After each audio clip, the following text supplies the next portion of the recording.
बिस्मिल्लाहिर्रहमानिर्रहीम। अस्सलाम वालेकुम। आज की डॉक्यूमेंट्री उन कमज़ोर कंधों के नाम कि जिन पर सवार होकर कभी बच्चों ने दुनिया के मेले देखे, उन पथराई हुई आंखों के नाम कि जो ओल्ड एज होम में अपनी औलाद की मुंतज़िर है, उन कांपते हुए हाथों के नाम कि जिन्हें थाम कर कभी बच्चों ने चलना सीखा था।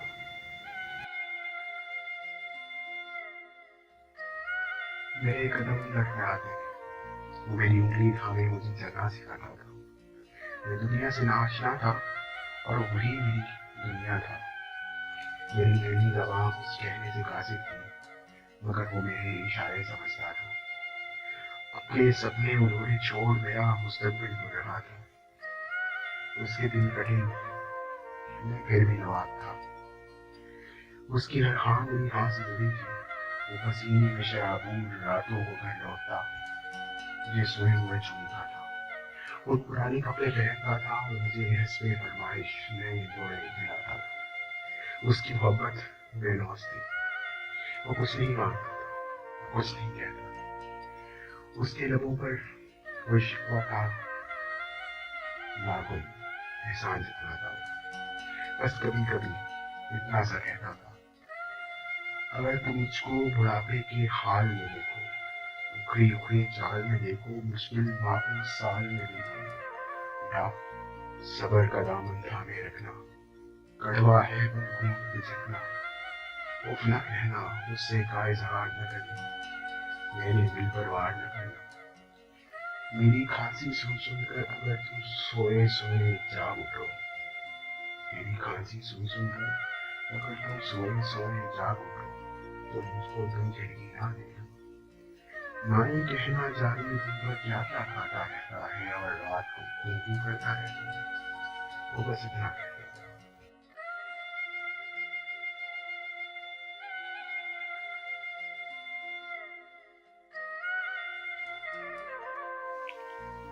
ये बचपन के दिन थे।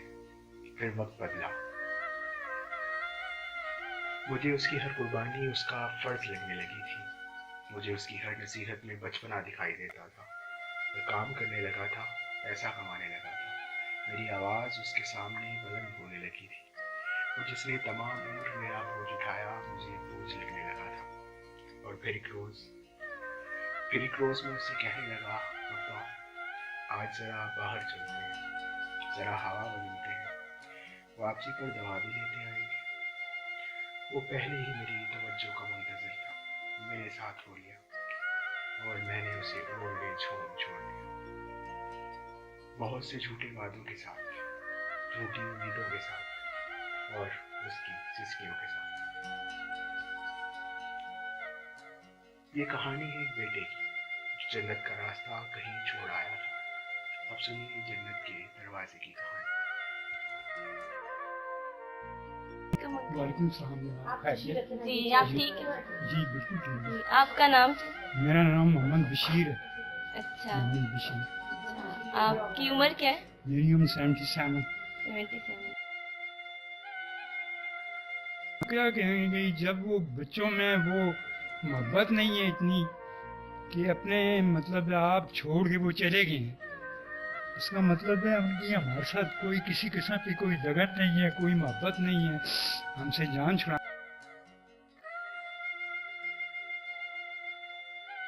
आपका नाम क्या है? अनित। अच्छा, आपकी उम्र क्या है?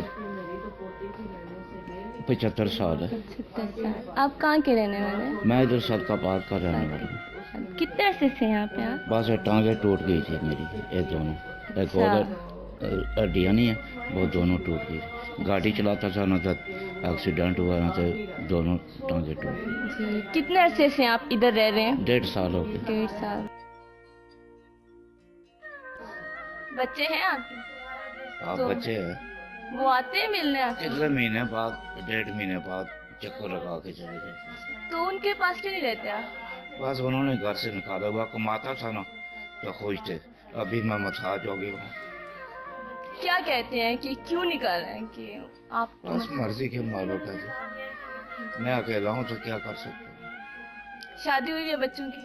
हाँ, बड़े बच्चे की शादी हुई। जी, उनके जो बच्चे हैं वो कैसे हैं आपके साथ? वो ठीक है। ठीक है। वो भी आते हैं वो मिलने? छोटे-छोटे। छोटे छोटे। अच्छा, फोन वगैरह करते रहते हैं आपको बच्चे? आपने कभी कहा नहीं फोन ही कि नहीं है, वो किसी महीने 1.5 महीने बाद 2 महीने बाद चक्कर लगा जाए।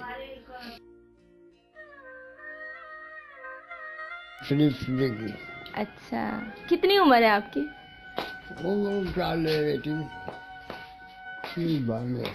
अच्छा, 92 साल है। हाँ, अच्छा, कहाँ के रहने वाले हैं आप? मिल गया।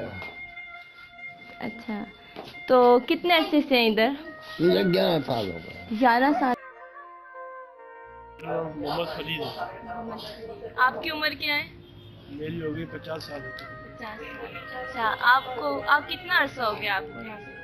मैं एरिया डीजल में ड्राइवर था। मैं जी। इस इदारे की मैं गाड़ी चलाता था, अच्छा। तो वो 1.5-2 साल हो गए मुझे। तो मेरे को फालिज पड़ा, तो मैं दवाई के लिए मैं इधर आता हूँ। ये लेफ्ट साइड पे फालिज पड़ा, आयशा मुझे दवाई ट्रीटमेंट करते हैं मेरी, जी जी। इसलिए मैं इधर आता हूँ। मेरे को आए हुए तकरीबन होगा 20-22 दिन होगा। आपका घर कहाँ है? मैं कौठे का रहने वाला हूँ। तो यहाँ से दवाई लेके फिर वापस चले जाते हैं? जी अच्छा, आपके बच्चे हैं? जी हाँ, कितने बच्चे हैं आपके? मेरे 7 बच्चे, 5 बेटी हैं, 2 बेटे मेरे। तो वो नहीं आपका इलाज करवाते? आपको खुद छोड़ के नहीं जाते? करते हैं बेटा, लेकिन मैं खुद ही मैं आता हूँ इधर। कुछ बातें ऐसी होती हैं बेटा जो अच्छी नहीं लगती। देखो, नहीं, अच्छा काम करने के लिए अच्छा लहजा भी होना चाहिए, अच्छी ज़बान होनी चाहिए। जी। तो मेरा शादी के 3 महीने बाद, 1.5 माह बाद मेरा एक्सीडेंट हो गया था। अच्छा। तो दोनों हाथ ज़ाया हो गए थे मेरे दोनों हाथ ज़ाया हो गए थे। इसके बावजूद भी मैं गाड़ी चलाता रहा।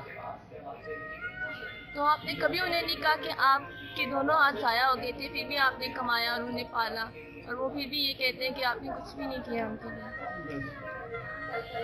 मैंने तो बहुत उनको, बेटा सब चीज़ नज़र आती है, इसके बावजूद इंसान पे जब अल्लाह पाक पर्दा डाल देना आंखों पे, फिर ऐसे होते हैं इंसान। हर जीरो को मौत का जायका चखना है। ये चले जाएंगे, मनो मट्टी तले सो जाएंगे, लेकिन तुम जो जी रहे हो, क्या वो जिंदगी है? वक्त का पहिया घूमेगा, फिर एक रोज जब तुम्हारा दवाना जिस्म दाखिल हो जाएगा, तो तुम भी हवा बदली के लिए बाहर ले जाए जाओगे। फिर वहां एक इंतजार शुरू होगा। तुम्हारी पथराई हुई आंखें हमेशा मुंतज़िर रहेंगी, तुम्हारे कांपते हुए हाथ दुआ को उठेंगे। तुम सोचोगे जो तुमने किया था वो कितना गलत था।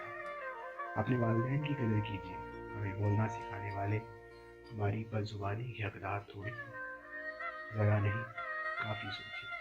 अल्लाह।